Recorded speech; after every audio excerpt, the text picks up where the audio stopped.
예, 피청구인 대리인 10분 내에 변론하십시오. 시계 찍으십시오.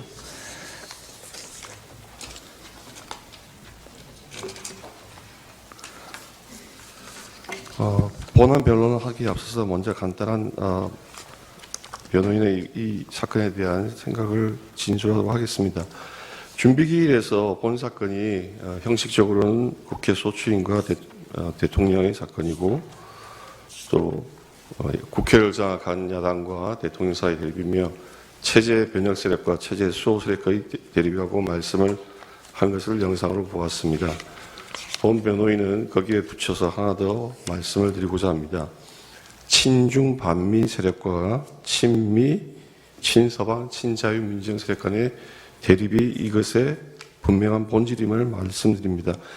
변호인이 혼자서 생각하는 것이 아니라 1차로 부결된 탄핵소추 안에 대통령의 친미, 친일 외교관계 문제를 삼았고 그것에 대해서 미국이나 서방 진영에서 굉장히 격하게 반응을 했습니다. 미국의 보수당이나 미국의 공화당이나 민주당의 탱크탱크에 있는 간부들도 그 문제에 대해서 심각한 우려를 표시한 바가 있습니다. 앞에서 대통령께서 이번 비상계엄을 선포하는 것과 관련해서 선거 부정 문제 그거를 해결해야 한다는 생각을 했다고 하는 말씀을 우리 변호인께서 말씀하셨습니다.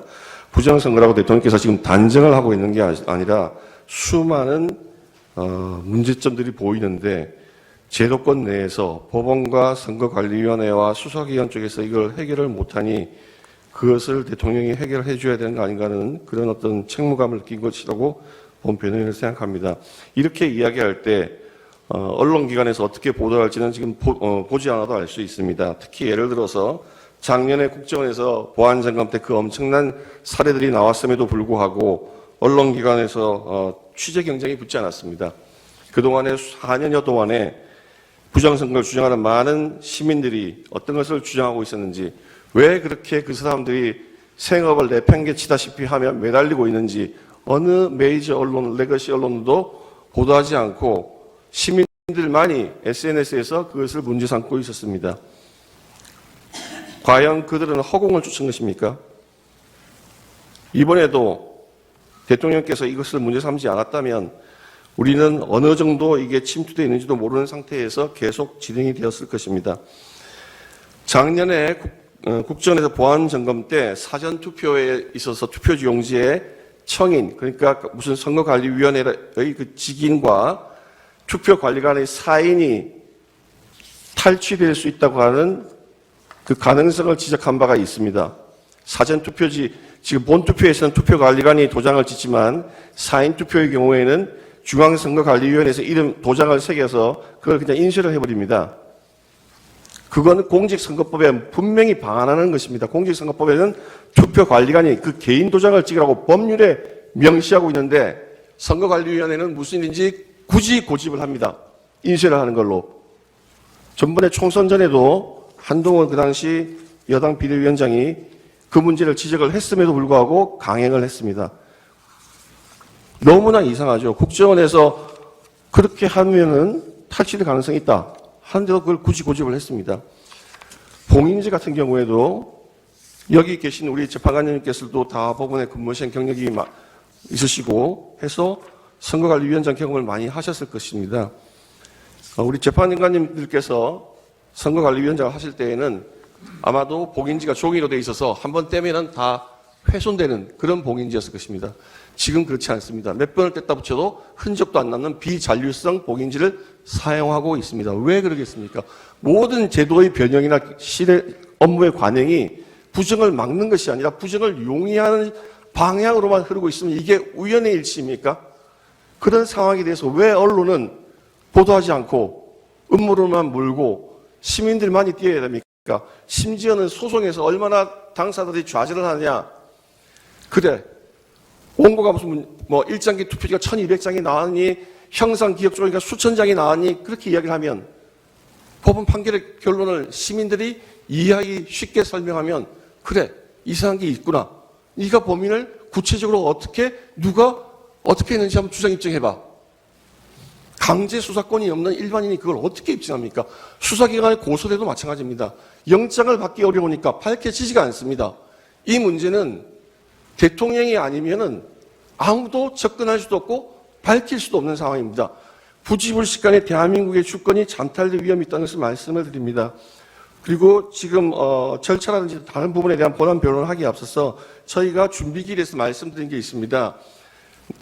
본 탄핵 소추 의결서에서는 내란 행위가 거의 80%를 차지하고 있었는데 그걸 준비 절차에서 제외하고 탄핵 소추 사유를 정리하겠다고 말씀하셨는데 오늘 법정에서 소추인단께서 하시는 것을 보니 상당히 정리가 됐습니다. 그런데 저희는 이 법정에 들어서 변론하기 직전까지 저 정리된 탄핵 소추 사유 정리서를 받아본 적이 없습니다.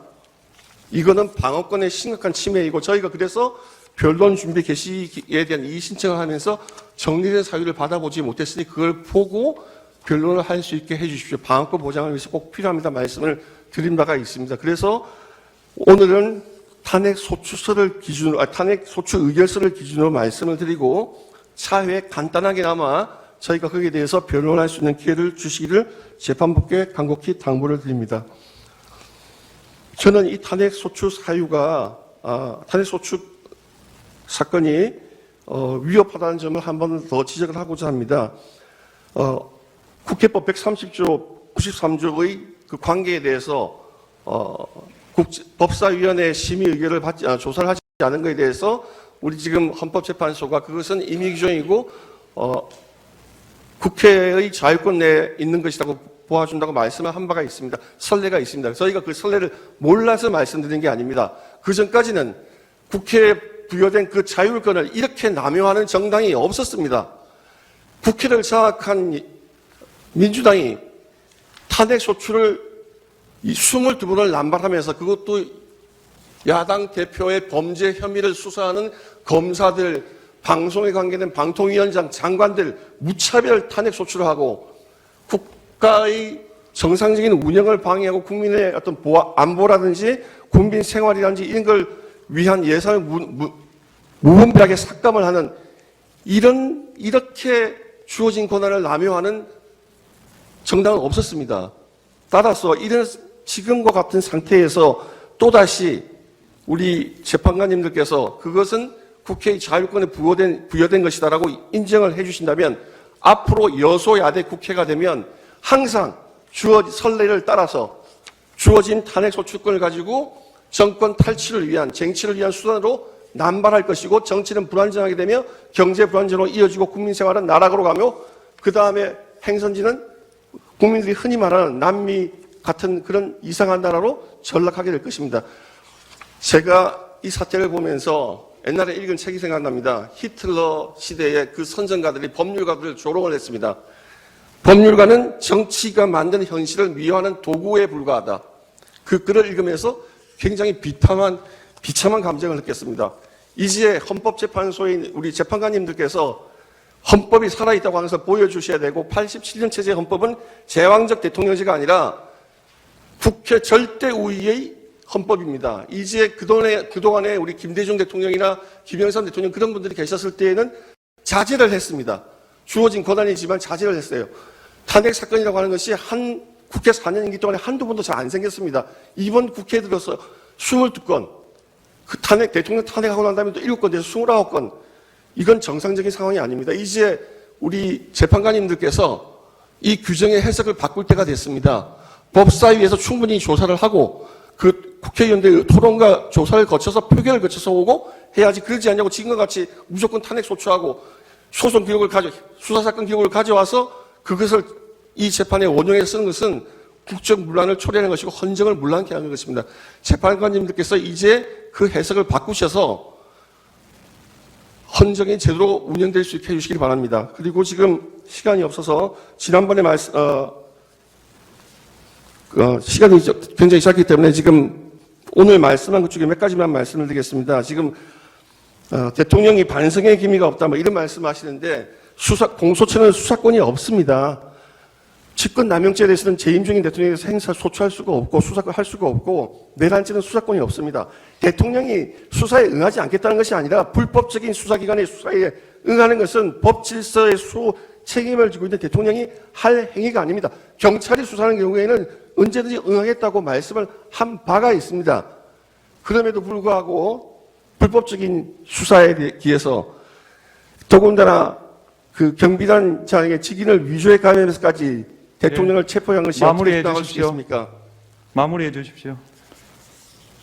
이 사건은 탄핵 소추 의결서에서 내란으로 규정이라고 했지만 폭동도 전혀 없었고 파견한 계엄군인 숫자에 비추어서 국회의 국회의 권능을 정지시키거나 할 의도도 없었습니다.